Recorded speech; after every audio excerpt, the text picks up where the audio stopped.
आरक्षण देश को तोड़ता है। आरक्षण आलस बढ़ाता है। ये तो बस वोट बैंक की राजनीति है। ये वो बातें हैं जो हम सब ने कभी ना कभी कहीं ना कहीं सुनी जरूर हैं। पर इन दावों के पीछे की असलियत क्या है? एक धारणा यह है कि आरक्षण देश को जातियों में बांटकर उसे कमजोर कर रहा है। दूसरी सोच ये है कि आरक्षण की वजह से लोग मेहनत करना ही छोड़ देते हैं, उन्हें सब कुछ आसानी से मिल जाता है। और शायद सबसे आम तर्क कि ये कोई समाज सुधार का तरीका नहीं, बल्कि पॉलिटिकल पार्टियों का वोट खींचने का एक जरिया मात्र है।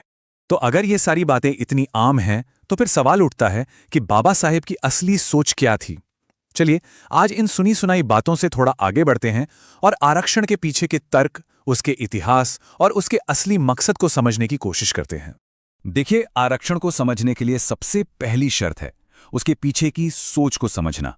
ये कोई रातों रात लिया गया फैसला नहीं था, ना ही ये किसी एक समुदाय को दिया गया कोई स्पेशल बेनिफिट था, बल्कि ये सदियों से चली आ रही एक बहुत गहरी सामाजिक समस्या का एक बहुत सोचा समझा, एक ऐतिहासिक और नैतिक जवाब था।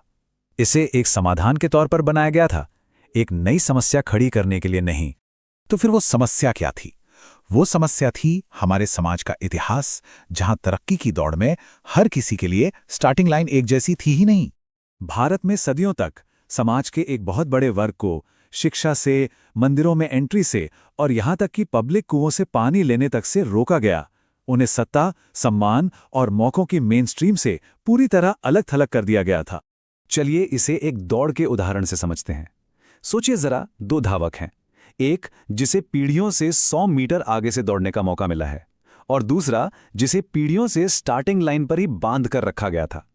अब अगर हम अचानक दूसरे धावक की रस्सी खोलकर कहें कि चलो अब दौड़ बराबर की है, तो क्या यह सच में इंसाफ होगा? बिल्कुल नहीं।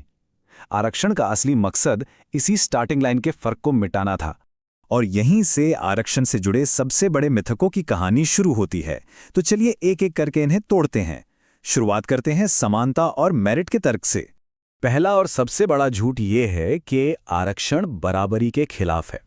इस पर बाबा साहेब ने बहुत साफ कहा था कि समानता का मतलब ये नहीं है कि आप असमान लोगों के साथ समान व्यवहार करें, बल्कि इसका असली मतलब है कि उनके बीच की उस असमानता को ही खत्म कर दें। दूसरा बड़ा तर्क आता है मेरिट का।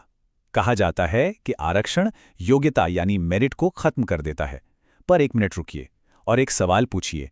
जब हम मेरिट की बात करते हैं तो हम असल में किसकी और किस हालात की मेरिट की बात कर रहे होते हैं?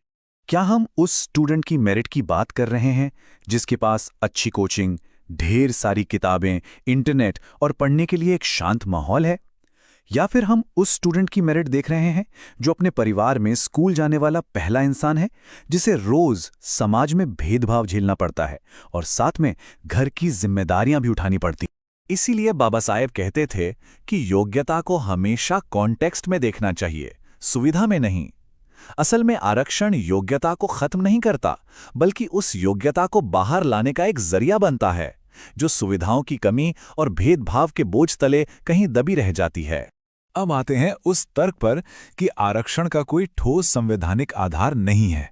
ये बात बिल्कुल सच नहीं है। संविधान सभा में इस पर बहुत गहरी और तर्क से भरी बहस हुई थी। वहां बाबा साहेब का मूल तर्क एकदम साफ था कि जब तक समाज में ऊंच नीच और भेदभाव मौजूद है, तब तक एक वोट और एक कानून की राजनीतिक बराबरी बस एक धोखा है, एक अधूरा वादा है। और हां, ये भी एक बहुत बड़ा भ्रम है कि आरक्षण सिर्फ जाति के आधार पर दिया गया है। असल में इसका सिद्धांत 3 पिलर्स पर टिका है। पहला, सामाजिक पिछड़ापन, यानी वो लोग जो समाज की मुख्य धारा से पीछे छूट गए। दूसरा, शैक्षिक वंचना, यानी जिन्हें ज्ञान और पढ़ाई लिखाई से दूर रखा गया।